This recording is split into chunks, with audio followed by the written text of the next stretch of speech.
Bismillahirrahmanirrahim. Assalamualaikum warahmatullahi wabarakatuh. Di sini saya akan menjawab soal UTS nomor 1. Bagaimana pengaruh peradaban Islam terhadap ilmu pengetahuan di dunia dan contoh konkretnya ya. Pengaruh peradaban Islam terhadap ilmu pengetahuan membentuk fondasi bagi sains Eropa dan perkembangan ilmu pengetahuan modern itu sendiri. Yang dimana ilmuwan muslim tidak hanya melestarikan warisan ilmu pengetahuan yang sebelumnya, tetapi juga memperluas pengetahuan ilmu itu dengan penemuan dan inovasi mereka sendiri. Di antara contoh konkretnya adalah yang pertama ada yaitu sistem angka dan aljabar. Sistem angka yang digunakan di seluruh dunia saat ini dikenal sebagai sistem angka Arab yang diperkenalkan ke Eropa melalui karya-karya ilmuwan muslim. Yang diantaranya adalah Al-Khawarizmi tidak hanya menemukan aljabar, tetapi juga mengembangkan algoritma. Jadi beliau mengembangkan banyak sekali algoritma yang menjadi dasar ilmu komputer modern. Habis itu diantara lagi salah satu contohnya adalah buku kedokteran Ibnu Sina, yang dimana buku itu bernama The Canon of Medicine yang ditulis oleh Ibnu Sina. Buku itu menjadi teks standar di Eropa selama lebih dari 600 tahun dan digunakan dalam universitas-universitas di Eropa hingga abad ke-17. Maka dari situ dapat kita simpulkan bahwa pengaruh peradaban Islam terhadap ilmu pengetahuan di dunia saat ini itu pengaruhnya sangat besar sekali, bahkan sangat signifikan sekali. Yang dimana salah satu contohnya tadi ada yang namanya sistem algoritma aljabar yang ditemukan oleh tokoh Islam yang bernama Al-Khawarizmi. Di situ menjadi yang dimana menjadi sebagai ilmu dasar programmer. Nah, jadi bisa kita simpulkan bahwa teknologi ini dasar dari teknologi ini adalah sebuah angka, sebuah algoritma, sebuah algo yang dimana itu diciptakan atau pembuatnya itu yaitu adalah tokoh Islam yang bernama Al-Khawarizmi. Akan tetapi banyak orang yang tidak mengetahui akan hal ini.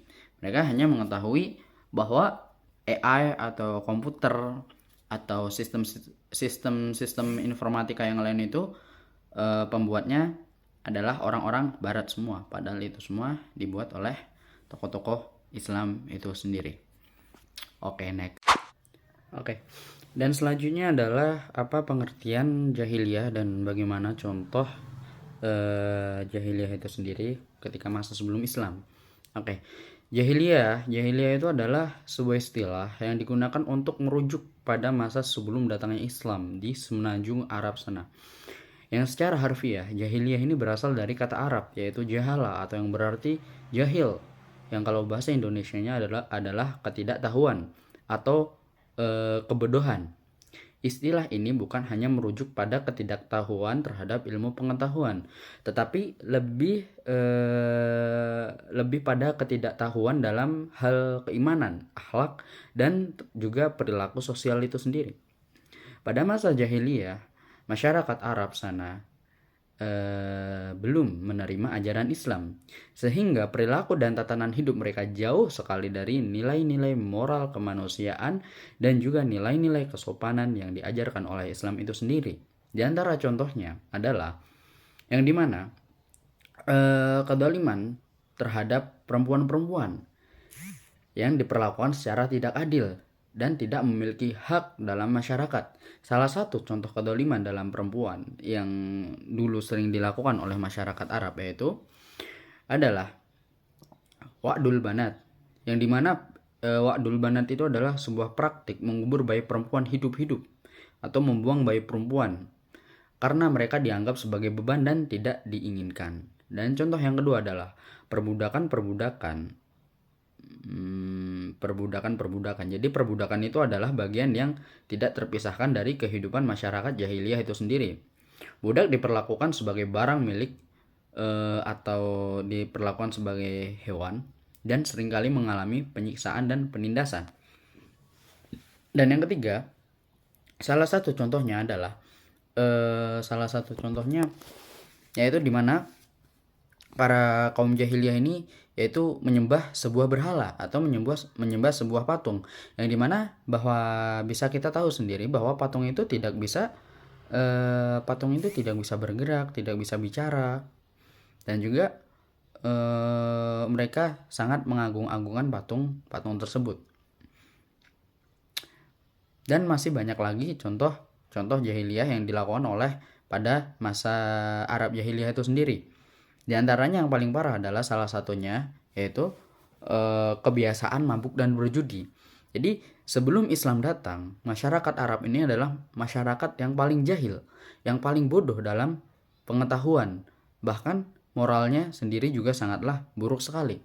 Makanya dari itu sehingga diturunkanlah Nabi Muhammad SAW untuk berdakwah kepada mereka dan membebaskan mereka dari masa-masa kejahiliahan tersebut. Dan juga masih banyak sekali contoh-contoh kejahilan orang Arab tersebut. Maka dari itu hendaklah kita jangan pernah terjerumus atau meniru kebiasaan-kebiasaan orang Arab sebelum datangnya Islam atau ketika masa-masa jahiliyah. Oke, next. Oke. Selanjutnya di sini saya akan sedikit menganalisa terkait faktor-faktor yang menyebabkan dakwahnya Nabi Muhammad SAW itu berhasil di Madinah. Jadi sebelum kedatangan Nabi Muhammad SAW ke Madinah dulu itu disebut kota Yathrib, yang dimana kota itu adalah sebuah kota yang terpecah belah karena suatu konflik antar suku, terutama antara suku Aus dan Khazraj.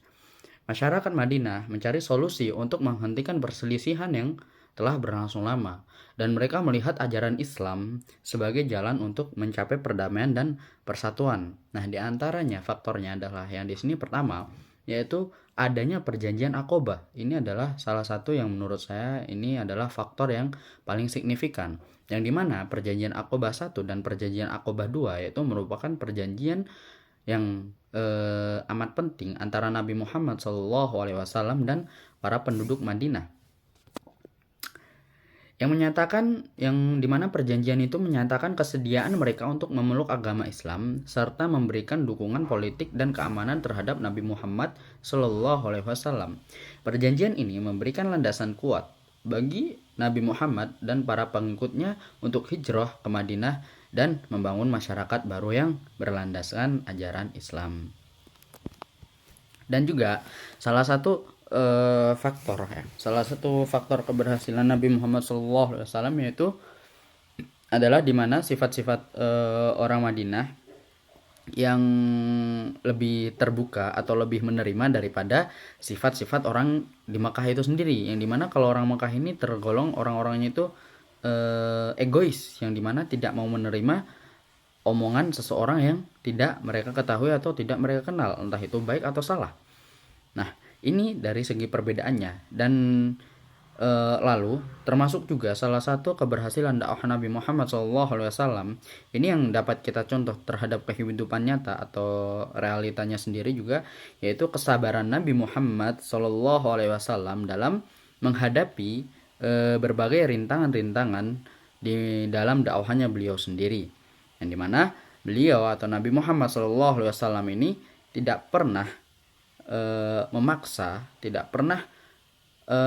memaksa orang untuk masuk Islam, akan tetapi beliau mengajak orang-orang untuk masuk Islam dengan benar dan baik. Dan juga Nabi Muhammad SAW ini menunjukkan perilakunya, menunjukkan adab-adabnya yang begitu amat mulia di hadapan banyak orang, yang dimana ketika orang-orang Madinah melihat perilaku yang mulia dari Nabi Muhammad SAW, mereka tertarik untuk masuk ke dalam Islam dan belajar Islam itu sendiri.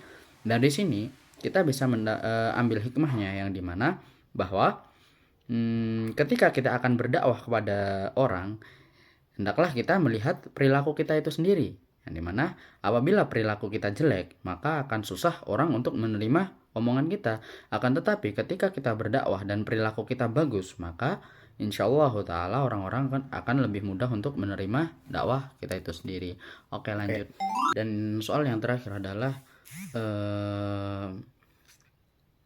bagaimana salah faktor-faktor yang menyebabkan kaum muslimin terpecah belah peninggal Nabi Muhammad.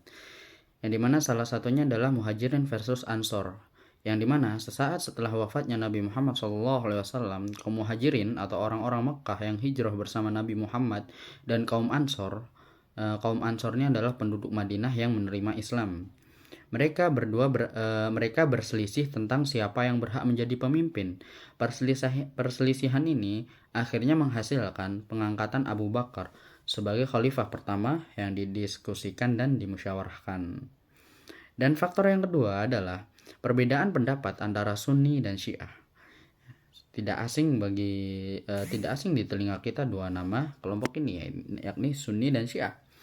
Yang dimana setelah Abu Bakar dan khalifah-khalifah berikutnya Umar bin Khattab, Utsman bin Affan, dan Ali bin Abi Thalib memimpin umat Islam. Namun perbedaan pendapat mengenai siapa yang memiliki hak untuk memimpin itu terus berlanjut.